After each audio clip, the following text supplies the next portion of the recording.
Esse vídeo está chegando até você graças aos apoiadores do canal. Considere apoiar nosso projeto no Patreon ou no Padrim. Os links estão na descrição do vídeo e no comentário fixado. Well, and I don't think the capacity to choose and the capacity to self-better is a lie. I think that people do have the capacity to do that. I think even Sam believes that, but he refuses to acknowledge it because otherwise I don't think he would be in the educational position that he is, right? He spends his life trying to educate people. So it's all weird. I mean, I actually said in the discussion, why are we all in this auditorium? We were just sort of predestined by the universe to be in this auditorium at a certain time. Like, do you feel fulfilled by that? If so, you really have no choice in the matter.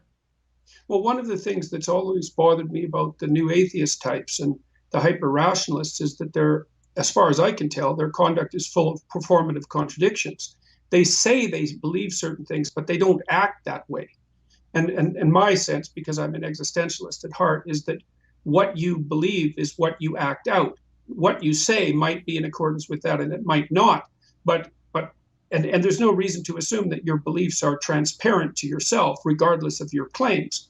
And so I also don't see any evidence whatsoever that a society can exist that functions over any reasonable period of time in any reasonable manner without predicating itself on the belief that people are both capable of free will and that they're responsible. And so the fact that it seems to be impossible to build a functioning society or even functioning dyadic relationships for that matter, in the absence of the presupposition of free will and the capacity for voluntary change indicates to me some evidence for the existence of those capacities. And you have to be a staggeringly cynical person to think that, no, we just have to believe that that's true, even though it's a lie, and predicate our cultures on that. I mean, that's, first of all,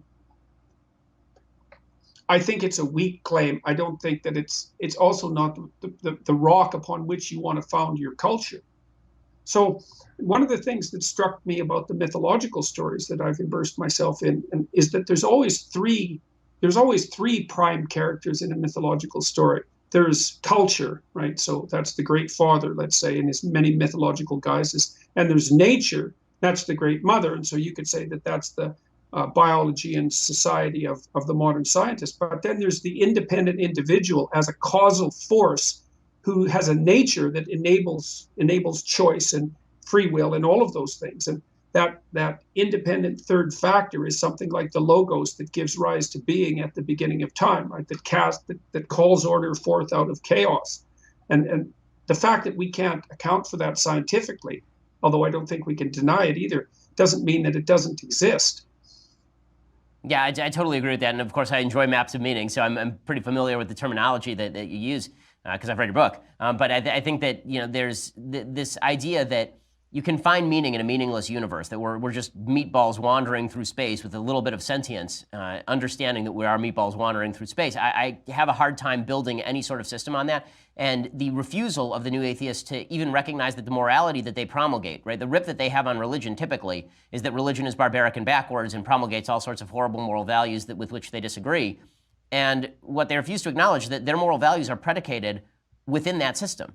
Right? Yeah. For the vast majority of human time, the values that they are espousing are not only not universal, they're not even minority values. They didn't exist for the vast majority of human time. Well, they are absolute creations of a Judeo-Christian system that is combined with the Greek reason to come up with what we have today. And this is essentially the theory that I have come up with, is that, and this is the thesis of the book that I'm writing right now, which is that in order for a society or an individual to feel fulfilled, you basically have to have four things. You have to have an individual purpose. You have to feel like you have a purpose in the world. You personally have a purpose in the world. You have to feel like you have an individual capacity. You have to feel like you are capable of pursuing that with alacrity. You have to have a communal purpose. You have to feel like you, along with others, are pursuing a higher goal that means something. And you have to have communal capacity, so a system that has been built that allows that community to activate when it needs to activate and back off so that the individual can exist in that vacuum.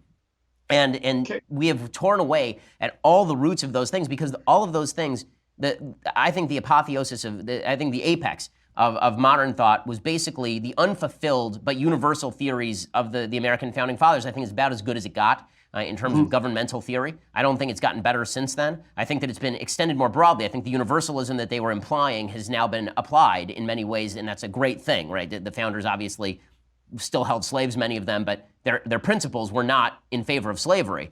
So the principles that they espoused were based on, again, these two competing poles that are constantly in tension with one another, in this sort of Leo Straussian tension with one another between reason and revelation, the Judeo-Christian tradition and the Greek tradition of reason. And the tug and back and forth is what allows you to have one foot in rights and one foot in duties.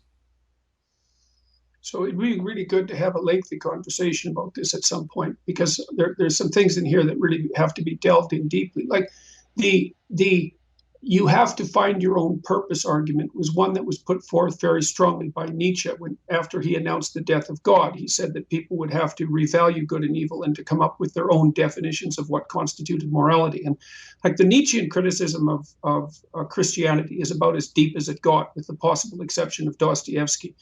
But there's one of the things I really liked about Carl Jung, and that's really struck me as irrefutable, is Jung's fundamental response to Nietzsche was that, well, let's take the argument of the death of God to its logical conclusion, and then let's investigate the idea that human beings have to be the creators of their own systems of meaning.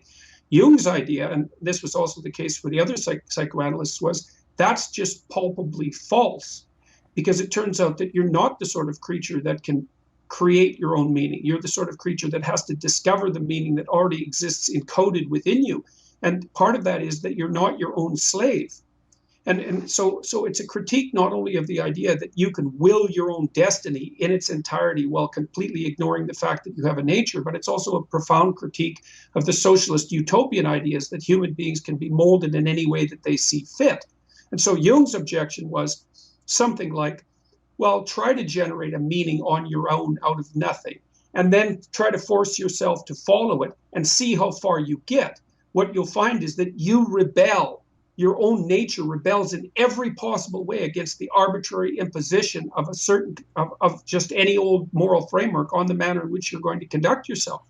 And so, yeah, I think it's such a deep critique, and I think that it's so telling, because what we've come up with is the substitute for what you're talking about, which is this acknowledgement that there is a universal purpose that we ought to be aspiring to discover, that it's actually out there. There's a purpose out there, and it's our job to uncover it as opposed to self-creating it. That is a really deep divide in America, I think in the West generally, because what people have said is, okay, we finally realized that we do need this thing called purpose, right? We can't just be hedonists all the time. Drugs and sex aren't going to cut it. We're actually going to need to come up with some purpose. Yeah, they're hydras. Right, but we're not going to be able to, but at the same time, we don't want a government or a society or a church or a community forcing down its universal perception of values on us. And so therefore, our happy medium is going to be, you define your own freedom, you define your own rights, and you define your own view of the universe. Well, that is always going to just devolve into this pathetic sort of solipsism that can never be escaped from and doesn't provide happiness anyway. I mean, the people who quote unquote define their own meaning are some of the least happy people that you will ever meet, because they don't believe that they're in consonance with anything larger. If you're looking into yourself, right, yourself is not that big. There's not that much there, right? There has to be something beyond you, whether you find it in God or whether you find it in a community or in nature. There has to be something that speaks to you beyond the guts that exist inside you, or you're just examining your own intestines.